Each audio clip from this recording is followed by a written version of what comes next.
My fiance's best man pulled me aside at the rehearsal to show me the marriage certificate from the wedding they had last year. I just stared at the document. Orlando, my fiancé of 3 years, and Wesley, his best friend since childhood. Marriage date, June 14th, 2024. Almost exactly 1 year before our wedding was supposed to happen. I thought you should know before tomorrow, Wesley said quietly. His hands were shaking. I can't watch you marry him when he's still legally married to me. The rehearsal dinner was happening 20 feet away. I could hear my mom laughing at something Orlando's father said. My bridesmaids were taking selfies near the centerpieces. Everything looked perfect. Everything was a lie. Why was all I could manage. Wesley looked at the floor. Immigration. His work visa was expiring. I offered to help. We were drunk and stupid, and it was supposed to be just paperwork. But then he met you 2 months later, and suddenly I was the secret he needed to bury. I thought about the past 3 years. The apartment we'd been sharing for 18 months, the joint bank account, the dog we adopted together. Orlando had proposed on a beach in Mexico, getting down on one knee in front of strangers who clapped and cheered. I'd called my parents crying happy tears. Does anyone else know? I asked. No one. He made me promise, said it would ruin everything if it came out, that he'd divorce me quietly after getting his green card, and no one would ever need to know. Wesley finally looked at me. But I can't do this anymore. You deserve better than being someone's cover story. The worst part?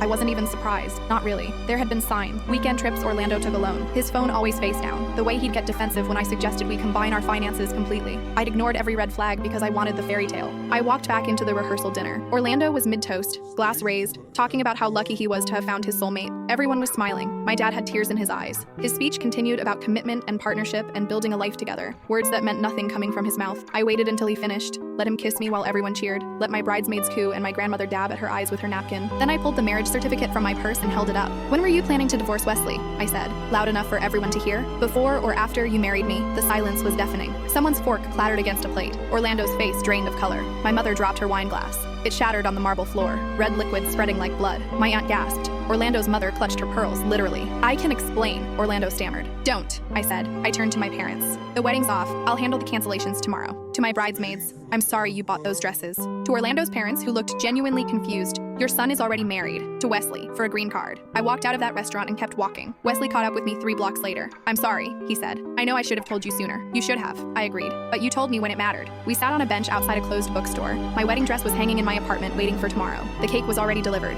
200 guests had traveled across the country. What are you going to do? Wesley asked. I thought about it. About Orlando's panicked face. About my mother's horror. About 3 years of my life built on someone else's fraud. First, I'm calling immigration services, I said. Then I'm calling a lawyer. Then I'm getting very, very drunk. Wesley nodded. Can I buy you that drink? You can buy me several. 6 months later, Orlando was deported. Wesley and I got our own apartment together as roommates. Turns out we have the same taste in terrible reality TV and Thai food. My family still brings up the canceled wedding at every gathering, but now they do it with relief instead of shame. Last week, Wesley introduced me to his brother. We're getting coffee next Tuesday. Sometimes the best man really is the best man.